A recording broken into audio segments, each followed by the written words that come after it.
What is going on, guys? It's good to be back. I've taken a bit of a break, taking some time off from all of the little entertaining endeavors that I've been doing. My YouTube channel, my short story podcast, including this podcast. And I kind of want to get back into it, and I figured what better time to do it than with the release of one of the most, well, probably not the most for a lot of people, one of my most anticipated trailers, because I've been a big advocate for the Snyder Cut for years. And being that it's a real thing, being that everybody thought it wasn't real, and now it's becoming real, I'm overflowed with joy, because this is exactly what I've been wanting, what thousands of people have been wanting. They want to see what his original view was. They wanted to see what Zack Snyder, the original director, Man of Steel, Batman vs. Superman, what else has he been behind? 300,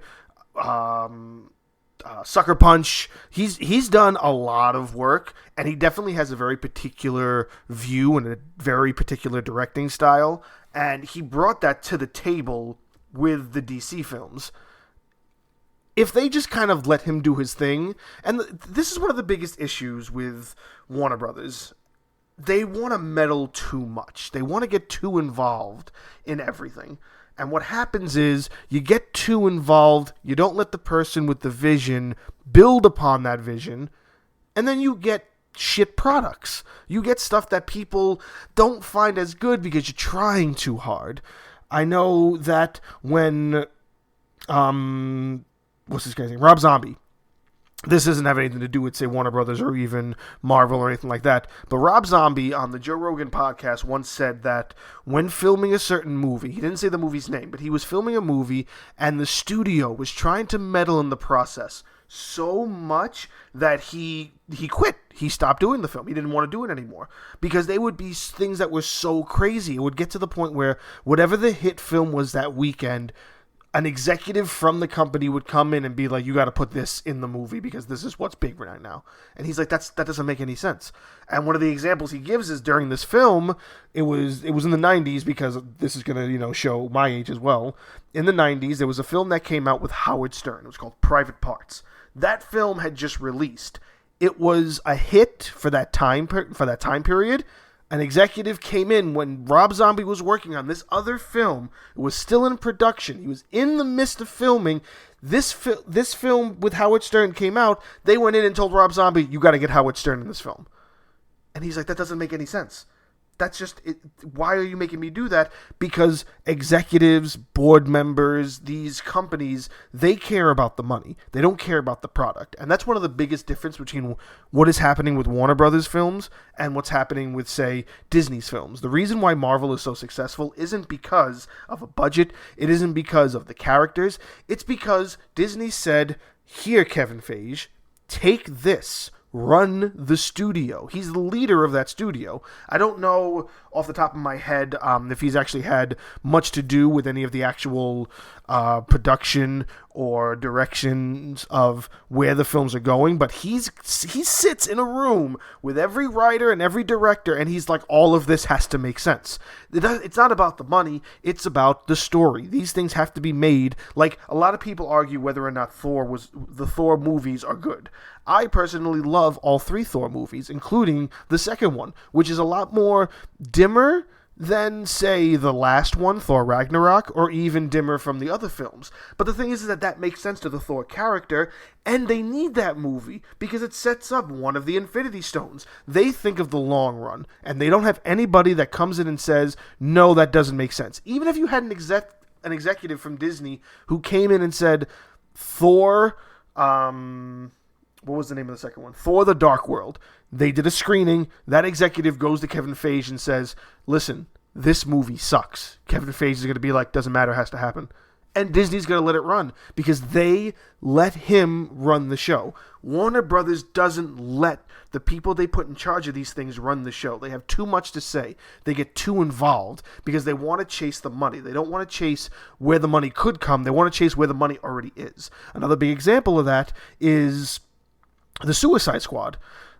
Another big thing that's coming up with this whole release the Snyder Cut is the release the Ayer Cut.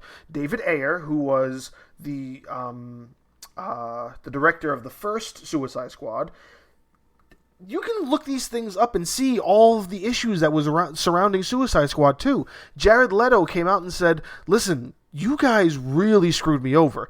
I did so much filming for this film, and you used none of it. They used 10% of all the film. There's apparently so much Joker footage from Jared Leto's Joker for Suicide Squad that they could make a separate Joker film.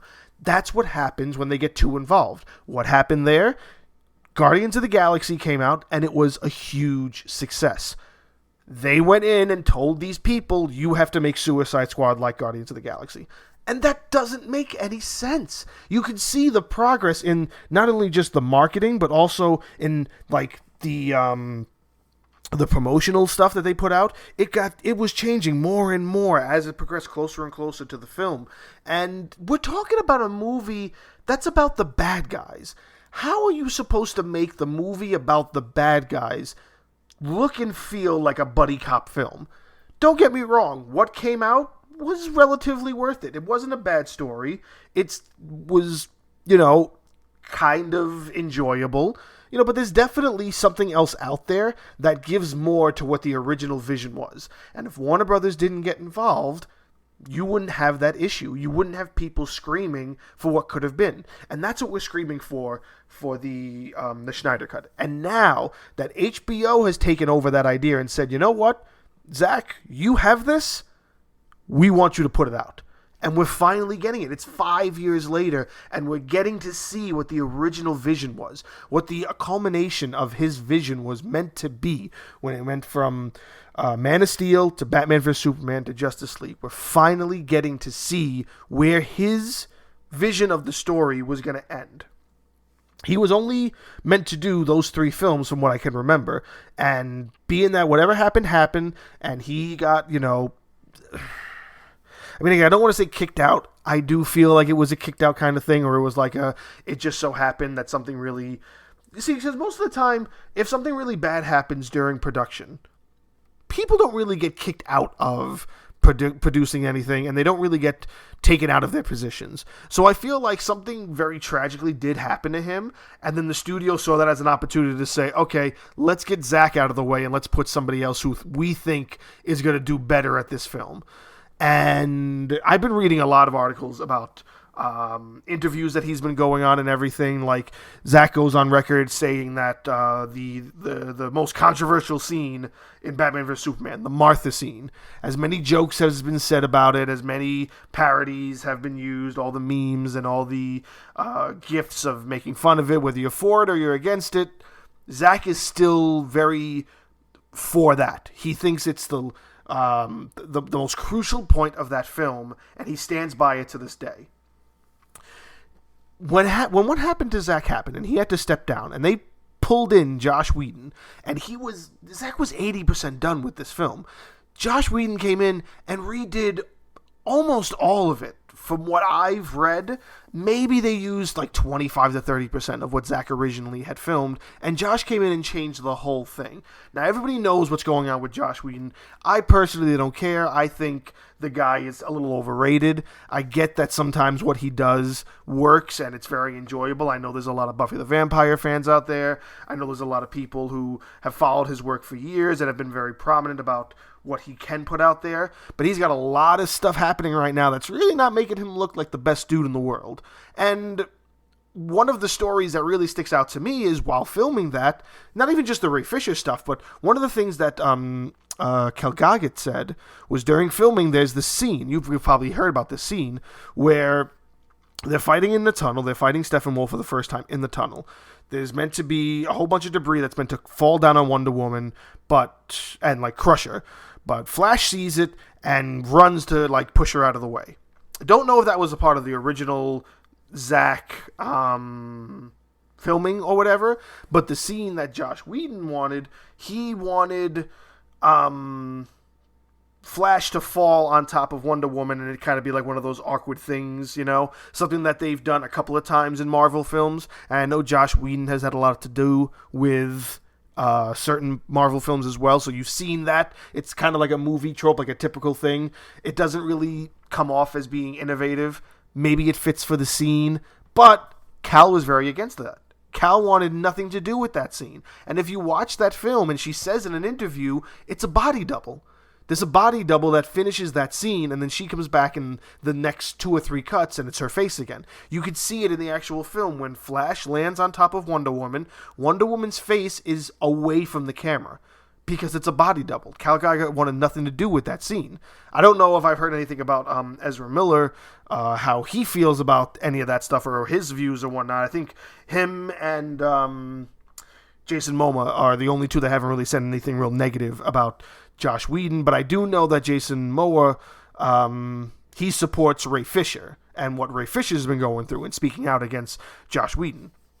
What I do understand, though, as well, from reading all of these articles that I've been reading, Zack has never seen the Justice League.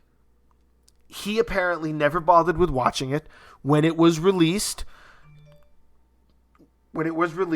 Christopher Nolan, who was an executive producer on that film, by the way, Christopher Nolan, he went with Zack's wife. Zack's wife is a big, she plays a big role in, like, Zack's life. Like, I think, like, I forget what they say. It's like another producer of, like, anything he does, she's involved in. So, like, he's the director, she produces in some way, shape, or form. I forget what her actual role is, but his wife and Christopher Nolan went to go see the Justice League film. When they were done, they went to Zack and they told him, you must never watch this movie. And he's never seen it. He's never bothered to actually sit down and watch and see what actually became of the film he started. And Christopher Nolan said himself, do not watch this movie. You will be disappointed. You can find that article out there. It's out there. I think it's from Buzzwire or something. I forget where it was on my Google feed, because I've been, looking these things up because I'm excited, because this is what I wanted. And when we got the trailer, not only did we get to see when you look at that trailer and you go back to the other original trailers before Josh got involved, you can see where it was going. You can see that it had a certain undertone. You could tell it was a Zack Snyder film. You knew what you were getting into. Once the production changed and everything, and we got this film, you look back at those old trailers and you go, man, what could have been? And now we have this trailer, and it's almost like rewatching those, but we're also seeing stuff that we have already seen and a lot of stuff we haven't seen. We're seeing a lot of the dark side that's meant to get involved, because all that filming was already taken care of. We've seen the actor who came out and said, yeah, I was casted as Darkseid. And you don't see him anywhere in this film. You see, there's videos out there showing the side-by-side comparison of scenes with Steppenwolf and scenes with them fighting at the end of the film. And you can see how big of a difference there is. And how one of the biggest issues with Justice League is that it's so separate from what the other two films leading up to it, like the tone they set. This is nothing like that. When you change tones mid-trilogy, it's never a good thing. I can easily relate that to video games that I love and enjoy. Anybody who knows, who's big into the video game scene, there's a video game series called Dead Space. The first game is fantastic. Dead Space 2, even better with very minor changes. By Dead Space 3, the production company got so involved that they diluted what was so good that made the first two so successful, and then it was a flop. That's what happened here. You're changing what made everybody want to see this. You're changing the tone of what was originally set by the person who was involved from the very beginning.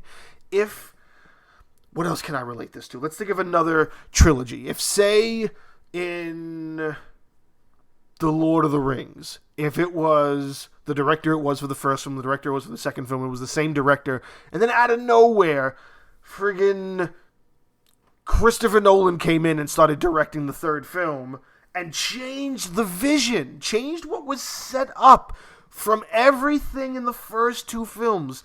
You are not going to understand what's happening. It's not going to make any sense. And when they did that, when Warner Brothers did that to the Justice League film, they set it up for failure.